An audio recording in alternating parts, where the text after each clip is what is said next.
It's just Jersey, man. We're a different breed. Place. Who doesn't want to win in Jersey? What's up, everybody? John Forster here, episode 27. Breakdown from the barn. With me, as always, the greatest mind in wrestling, Eric Renuff. We got a special guest here today, UPenn All-American, CJ Composto. How you doing, CJ?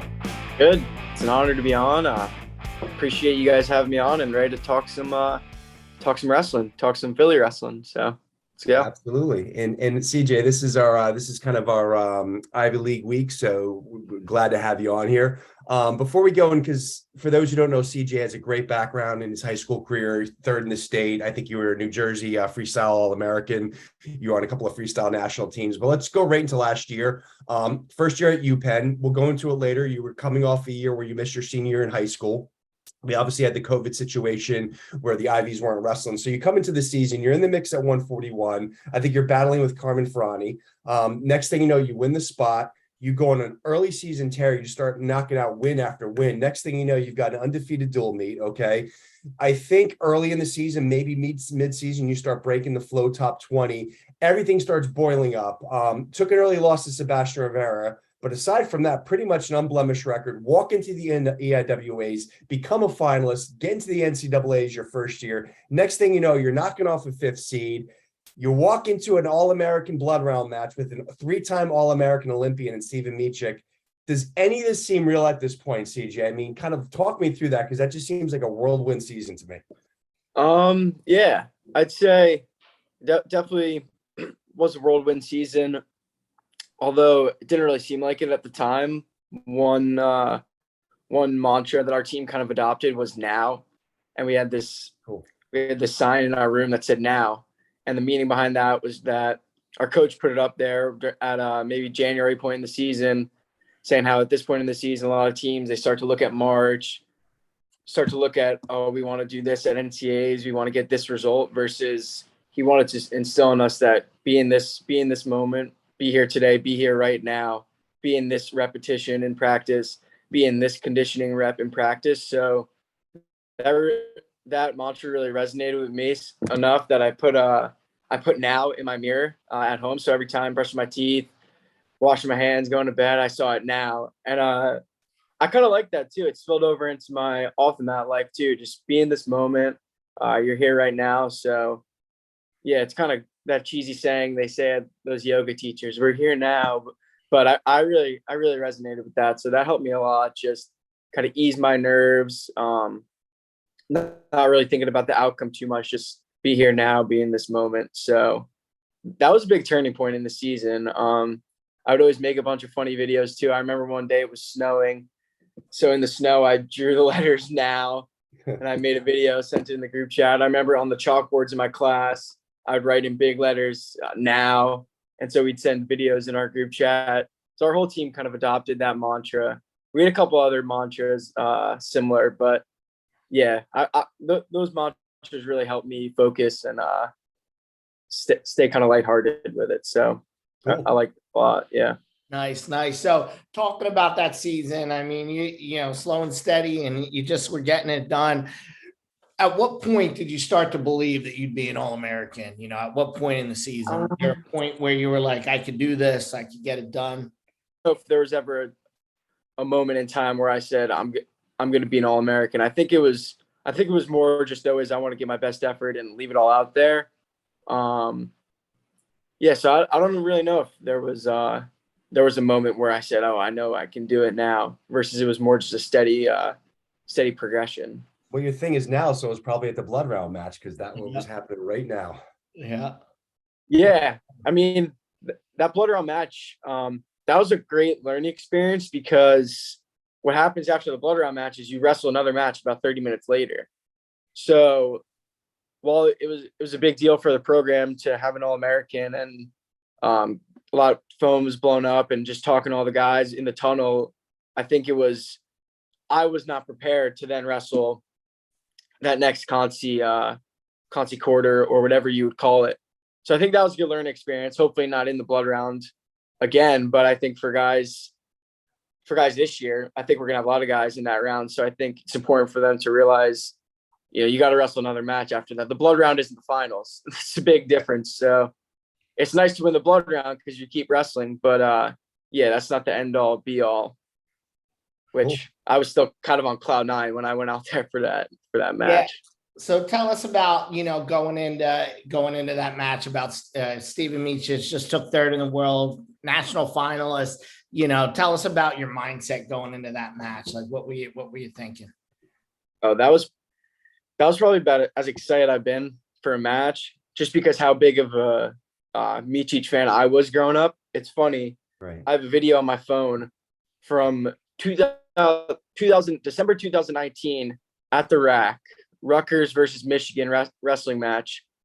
A couple of my buddies from Westfield, we all went to the match, and after the match, Michigan's walking into their locker room for the tunnel, and I have a video, me and my phone screaming, Micic, Micic. Awesome. And then he puts his hand up and he waves to us, and I remember Luke Hurley, my brother Ethan, I think Scanlon was with us, our friend Jeremy Silber, and Micic goes, hey, and then we were all like, hey, so I was a huge fan of Micic growing up, just because he always wrestled an unorthodox style. I always respected him not caving into the classic American style. So I really looked up to him. So I was super amped to wrestle him just because I was such a big fan of his. That's totally surreal, man, to have that moment, almost like you're a fanboy. Next thing you know, you guys are battling out there for basically a top 8 spot in the country. One of the biggest honors, I think, in collegiate sports is being an All-American. So that's an awesome story. So let's go backwards now. Obviously, we want to, last year was such a big year for you. But I want to talk about your junior year at Westfield, because I was talking to John about this, and I know you go through these things, they do in collegiate, they talk about the greatest weight class ever, and we're getting to Jordan Burroughs later. But when you look at that weight class you were in when you took third in the state of New Jersey, you had a big win over Jolie Oliveri, who's obviously, having success at Rutgers.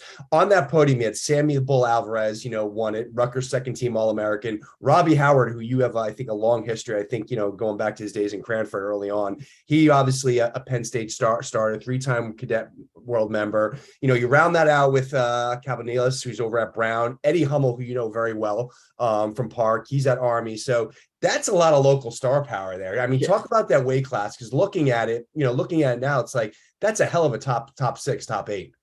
Yeah, I think 126 in New Jersey has a really good legacy. Or honestly, all the middleweights, 26, 32, 38. There's always going to be some studs there. So I know the 126-pound champ this year we have at Penn now, Evan Mugallian. He's been killing it at those weights now. But yeah, there's always great competition in New Jersey. I'm not really sure who's coming up now with the freshmen, the younger guys, but I've been hearing it's still some hammers in there. So I think it's really, really good, because now you get recruited just by doing well at states. You don't really have to go to all these other tournaments that maybe kids from Georgia or Tennessee or they would have to go to. So that's the good part. You place out Jersey State, you got a good shot being recruited by someone. So no doubt, it's the real deal. I mean, Ben Asker was talking about during his recruiting, and he was telling everyone, I was a state champ. Like, Wisconsin, get out of my face, okay? Yeah. But it's like, I took top 6 in New Jersey. Let's talk. Yeah. Okay? So no, it carries weight, and just looking at that weight class now is fondly remember. Hopefully, a couple of those guys continue to progress. You can go back and say, I was part of that 126 weight class. So keeping it local. And I know for you, CJ, it was a big deal for you to stay local. Obviously, knowing you through the Westfield PAL program, wrestling for your hometown was a big deal. Wrestling for Coach Kurz. So why don't you talk to me a little bit about kind of, growing up through the youth PLO program, and essentially what made that decision? Because I think you had the pedigree to go parochial. You probably could have gone private. But you decided to stay home, wrestle for Coach Kurz. So talk about that a little bit. Staying at home, going to Westfield, that was a really big deal for me. Never really thought about it twice. I always knew I was going to Westfield. I always knew that I didn't want to leave my friends, because my friends weren't on the wrestling team. My friends did other things or didn't even do sports at all. So that was always very important to me. Because I had my group on the wrestling team, and then I had my group outside the wrestling team, and I wanted to make sure I kept close with both of those groups. And then another thing about going to public school that I found really cool was this bigger than wrestling culture that we had created. Because all these guys, yeah, a lot of them liked wrestling. Some of them loved wrestling, but also some of them hated wrestling, didn't like wrestling. So we had to find things to bond over other than just wrestling. We didn't talk wrestling 24/7.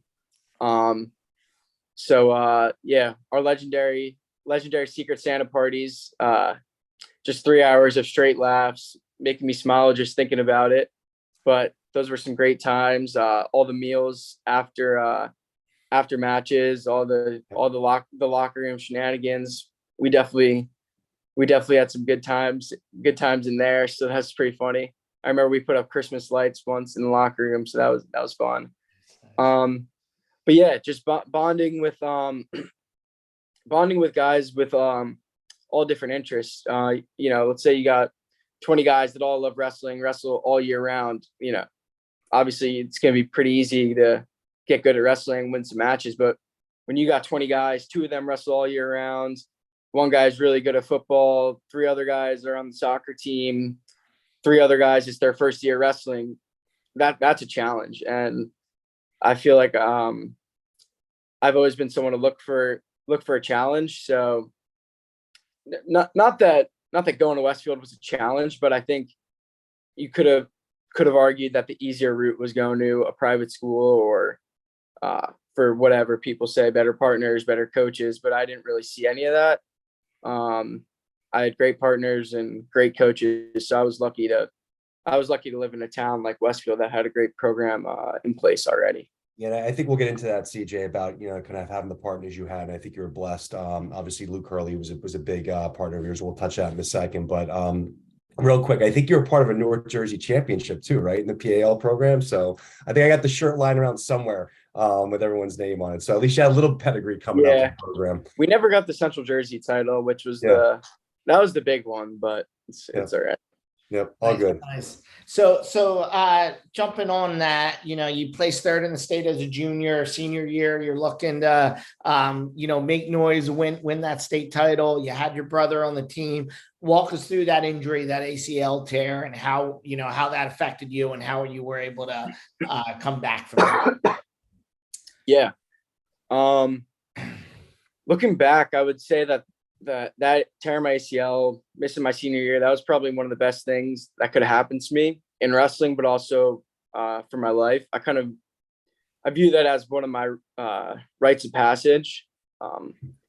So I think maybe it was a sign, or it was meant to be, but just tying too much of my identity to being a wrestler or this guy to places at states or blah, blah, blah. But that can get taken away from you in an instant. So I think it really opened my eyes to find my greater purpose. And not that anyone has that figured out, but it really made me look inward and ask myself really tough questions. Like, who is CJ Composto? What do you want to be? What do you want to be remembered for? What do you want people to think of you? And you can't say a wrestler, because that can get taken from you at any point. So think of things that have nothing to do with physical ability. How do you want to treat people? How do you want people to treat you? So I think that really that was a really valuable experience going through that recovery process. Obviously there was negatives to it. I didn't get to be teammates with my brother, wrestle with my brother, my senior year with all my buddies, Luke Hurley and those guys. But yeah, it was a great learning experience that I'm super, super thankful I was able to, or maybe not thankful, but I'm grateful for that experience that I had to learn a lot of things about myself and really dig deep into the soul during that time. So yeah, I'm super grateful for that time. And I can tell you, CJ, not to build you up a little bit, but I've talked to some people in the program in kind of in that UPenn room, and everything I hear when I said, you got my boy CJ down there. I remember talking about that last year. They all say, yeah, he's a great wrestler, but man, what a great guy. What a great person. Okay. How involved is he? Okay. Just an A+ person. So I think everything you're speaking about, what you've learned from that into finding out who CJ Composto is, someone always told me that wrestling will take care of itself. You work on being a better you. So I think you're living that life. Everything I hear is that basically you practice what you preach. So it's all good stuff. But just speaking about staying local and going back to that a little bit, and we just touched on a few questions ago, one of the things you're blessed with is having a strong workout partner. And obviously you have state place winner Luke Hurley at home with you coming up through the program. He's now, I believe, at Stephen, so he's got a nice little career in front of him. Tell us the history of you guys together and kind of how he prepared you to kind of get through your high school career and get you to the next level. Yeah. The history of CJ Composto and Luke Hurley, it's a long history. It's a great history too. Luke's one of my great friends, even obviously still to this day, probably one of the guys I talk to the most. It's always kind of been whatever I'm doing, Luke's doing, whatever Luke's doing, CJ's doing. So going to all the duels together, staying in the hotels, all that good stuff, being partners every day, pretty much. We were partners every day from first grade to 12th grade. Crazy. And the joke that we would always have, we said, dude, even when we get married, there will never be another human on earth that has touched you more than me. That's what we would always say, because we would wrestle. We wrestled every day for 12 years together. Crazy. And we're both lucky enough that it was a good partnership where we both scoring each other, both taking each other down. So I think, if there were no CJ or if there was no Luke, we would still find a way to be successful. But, I just think we're both hardworking guys, but still, I think without each other, we're both on very, very different paths. I don't know what those paths would be, but, also even from the wrestling and having a good partner, technical, but also I've mentioned a couple of times, just keeping the fun in it. And without Luke, maybe I would have quit wrestling when I was in middle school, but I just knew even if I wasn't having a good time with wrestling, I didn't want to go to practice, I'd at least get to hang out with Luke. So it was always keeping the fun in it with me and Luke. Obviously we get into a lot of fights too, as couples. There's got to be some rivalries there too, Yeah. There's definitely some rivalries. We've had our rap battles or roast battles, whatever you want to call them. So those are always entertaining for the team. But yeah, it's been a while now since we've had a big fight. But yeah, just like brothers do, brothers fight all the time. Yep. That was kind of the relationship that we had. So anytime we'd fight or roast each other, we knew it was always jokes. Although it was good roast because everyone would just roast us for being small or being short, but now we're both small and short. So we got to come up with we can't just call each other small and short, because if I call him small, he just calls me small. So we actually have to come up with creative roast. So it was good stuff, but I'm super, super grateful that Luke's in my life still. So. Nice. Cool. That's cool. So we talk about off the mat stuff, kind of still on the mat, but things you're doing outside your competitive wrestling. Beat the Streets, great organization there in Philly. I did some coaching for them back in the day. I mean, they're doing amazing things over there. So why don't you tell us a little bit about Beat the Streets Philly and how you're involved in that aspect? Yeah. Oh, where you coached in Philly? Yeah, I coached Pal, Pal, and then a couple other, high schools over in Philly. I used to work. I'm not too far now. I'm over the bridge, but I used to work in Philly, so I would go down there. I would work out with Miles Lee. I was like, this kid. I'll give you the history. I was training MMA, and this kid's like 15 years old.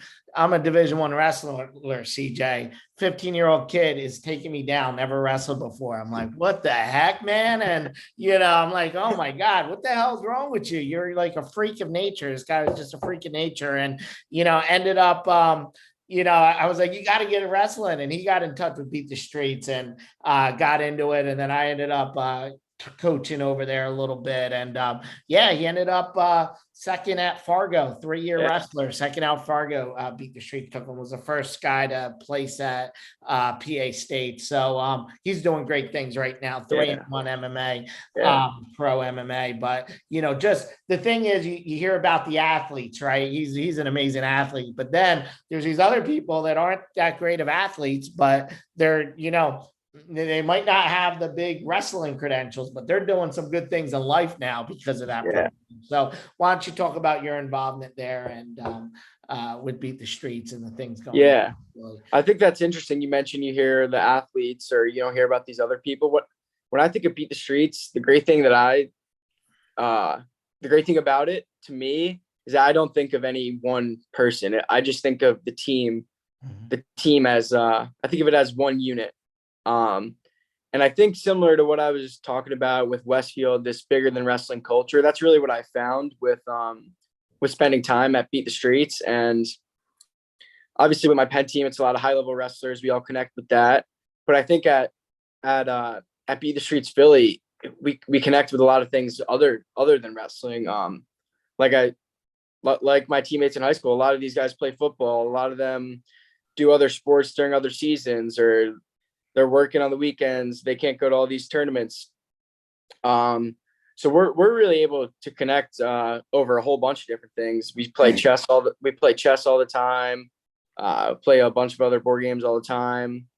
But I've really found it valuable to me to be involved with that bigger than self and bigger than wrestling culture that we're building at Beat the Streets Philadelphia, and hopefully other Beat the Streets across the country would say the same. But I think Philly's got it down pretty good.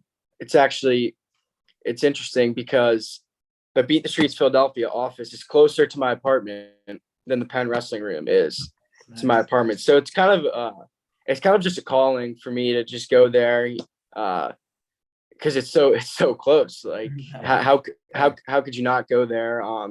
Spend some time in the weight room, on the mats, just in the room. So I'm super thankful that it's right by my front door, and doors always open. It's just a place of it's place of welcomeness. No one is ever turned down there, no matter the gender, the size, the wrestling experience. Obviously some wrestling teams, if you're not a certain experience level or a certain, you don't have a certain expertise, you can't join the team. Versus Beat the Streets, it's just everyone and anyone can come into those doors, hang out. You don't even have to wrestle. You come hang out, watch wrestling with the guys, play chess with the guys. So yeah, it's a great place of belonging, and anyone really you guys could walk in tomorrow and everyone would be hanging out. They wouldn't even ask who you are. Like, they wouldn't even notice. They would just say, "Oh, what's up?" So it's really it's a great place. I've really loved going. Brings me a lot of joy. So I like that phrase you give. It's a very welcoming place, and it sounds like and everything I've ever heard about Beat the Streets, both in Philadelphia and New York, is that's really what it's doing. It's preparing people not necessarily to be all Americans like yourselves, but be better people. Okay, be better citizens. Okay, be part of the community. Okay, setting you up for the future in life that's outside of wrestling. I think for you, being involved with an organization like that, that's something that can carry forward because, fortunately or unfortunately, however you look at it, my wrestling career is over. I know John, I saw him out there a little bit banging around, but at some point this does come to an end. And I think this is something that you can kind of embrace long-term, be a part of even post-wrestling career. So I think it's all good stuff. Yeah. And speaking of that Philadelphia area, and speaking about Beat the Streets, because I know that's something that Jordan Burroughs is very near his heart. But being at UPenn, you've had the opportunity to learn from some of literally the greatest in the world and some of the best that's ever come out of New Jersey. I think of Joey McKenna. I think of Jordan Burroughs. Obviously you've got Mark Hall and some of the other guys there. But tell us about the relationships that you've built with some of those guys. And what does it mean to have basically the Pennsylvania RTC in your corner, kind of supporting you outside of just kind of your normal program? I have great relationships with all those guys you just mentioned. Obviously, Mark, my coach, Joey Jordan, Dave, Rich Perry. But for me, and I think for a lot of the other guys, it's really humanized those guys. When I was in high school watching them, not that they weren't human, but you think you can never do that stuff, or what they're doing is impossible. They're so good. They're so naturally talented. I can never be at that level. And then you get here, and then you start training with them, and they come up to you, and you start rolling with them and wrestling with them, and you really begin to learn that they're at where they're at because of sheer hard work. Nothing was ever handed to Jordan Burroughs or Joey McKenna. That's a product of their work ethic, their commitment to the sport over a long period of time. Jordan was just talking to the team recently when he got back from Serbia, the World Championships, and it was a really valuable, I don't know if you want to call it speech, but pre-practice talk for me to hear. And he was just talking about the importance of, he said this quote, big goals without small goals within is no goal at all. And he was just talking about how you need to build up these little wins day after day after day. And you don't set a goal as a world champ and then say, all right, I'm going to go do it. No, you set up this goal to be a world champ. And then you have a very thought out plan of how you're going to do that. And these small wins he was talking about, that's how you also keep the fun in it. You say world champ and that's your one and only goal. Well, what if I never become a world champ? That's not going to be pretty fun. So you set these little goals in between and you check them off as you go. Mm-hmm. And one thing that Jordan and all the guys talk about is they really put a focus on effort. They never talk about wins or losses or the results. Very focused on just 100% effort in this moment. And if I can give 100% effort, then I can be happy with how I did. And that's another thing that's really resonated with me, again, on and off the mat. Now, not to put too much of my worth in the results, or I guess when I get older in the job, or whatever example you want to put into your life, but just focus on your effort. And did you give it your hardest? And if you did and you failed, that's a good job. That's good work. Obviously we want to win and do well, but effort is really the thing. When you go to bed at night, you put your head on your pillow or you're looking in your mirror, you only if you gave 100% effort.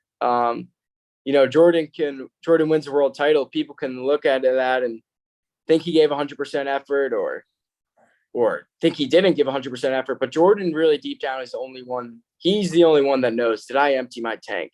And I believe he empties his tank every time. And he's been a great role model for me and all the guys, just how to live life on and off the mat. And it's funny because me and my friend Kelly have been saying this one mantra, like classes in session. And we say it because we learned so much from these PRTC guys, these senior level athletes and our coaches, that we feel we learn more from them than our classes. I found that speech from Jordan so valuable to me that I wrote it down, and I want to remember that and look back at it. So yeah, classes in session when those guys are talking and when they're it's awesome when they're wrestling. And one more point on Jordan, I talk about with my teammates. When you look at the philosophers or thinkers of the back in the heyday, in the early days, those were the wrestlers, and those were the gladiators. Those were the leaders of men. And so I really think it's foolish now if you don't take what Jordan is saying and really try to live out the words that he's saying in your own life, because I think anyone in the world, wrestler or not, can learn from what Jordan has to say about work ethic and commitment and holding yourself to a higher standard. So it's I could really go on and on about these senior level guys, but it's really just been priceless to have them, to learn from them as anything, and have them as friends and mentors. I'm just super, super grateful for them, all of them. That's great.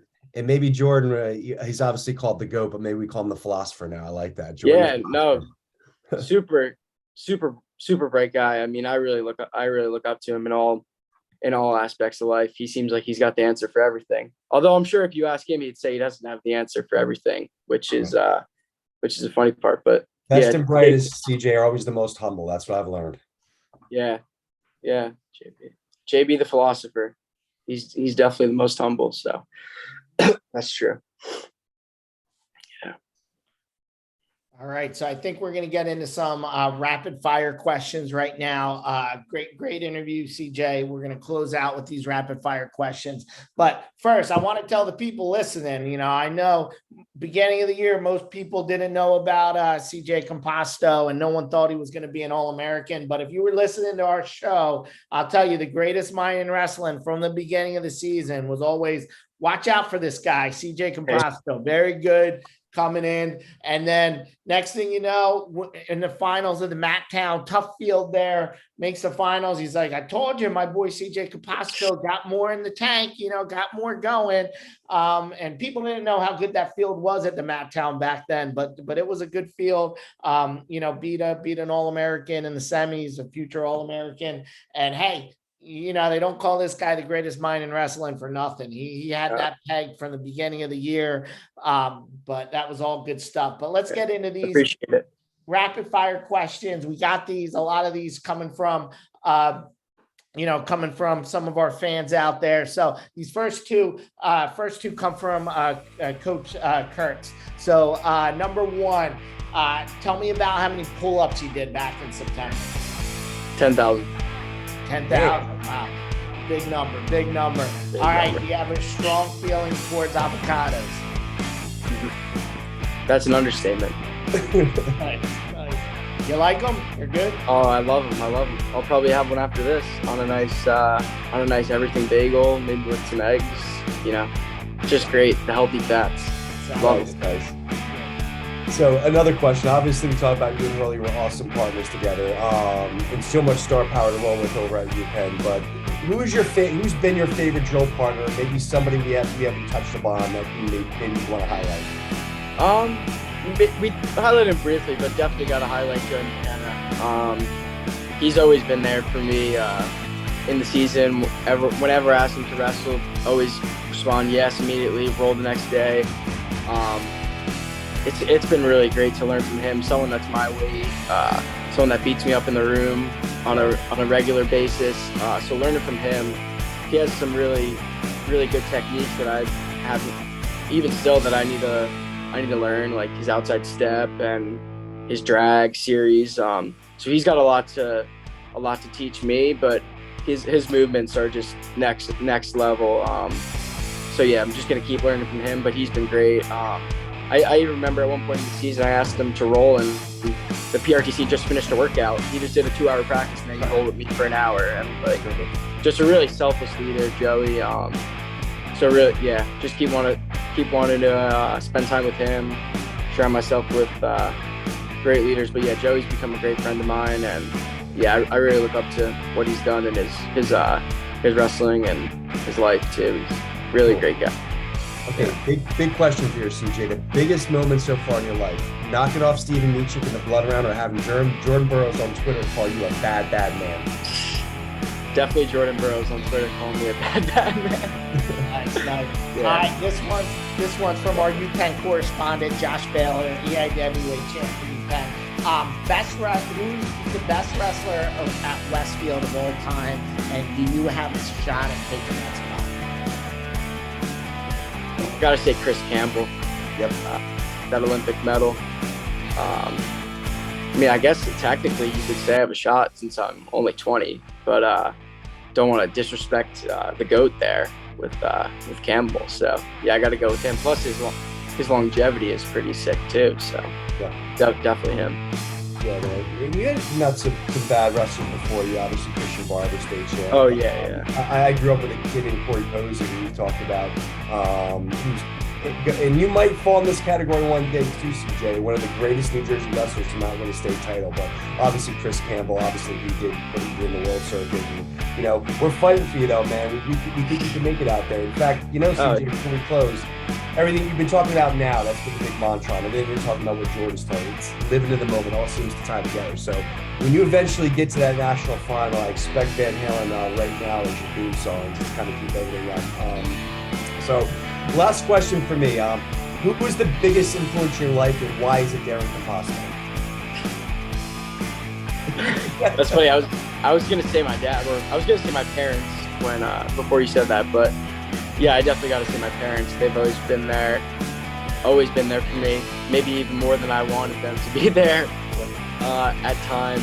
But yeah, now I think my relationship with my parents has actually gotten better since I moved here to college.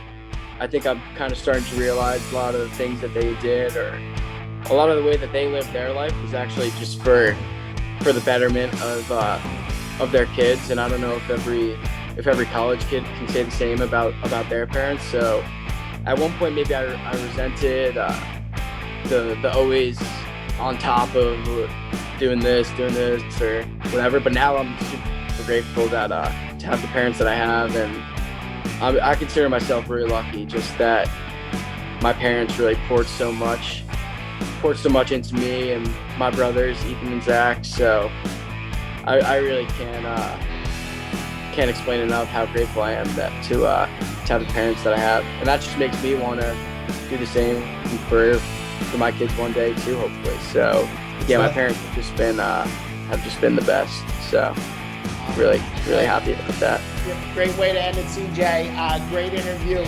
We're going to be looking forward to you 3 more years at Penn.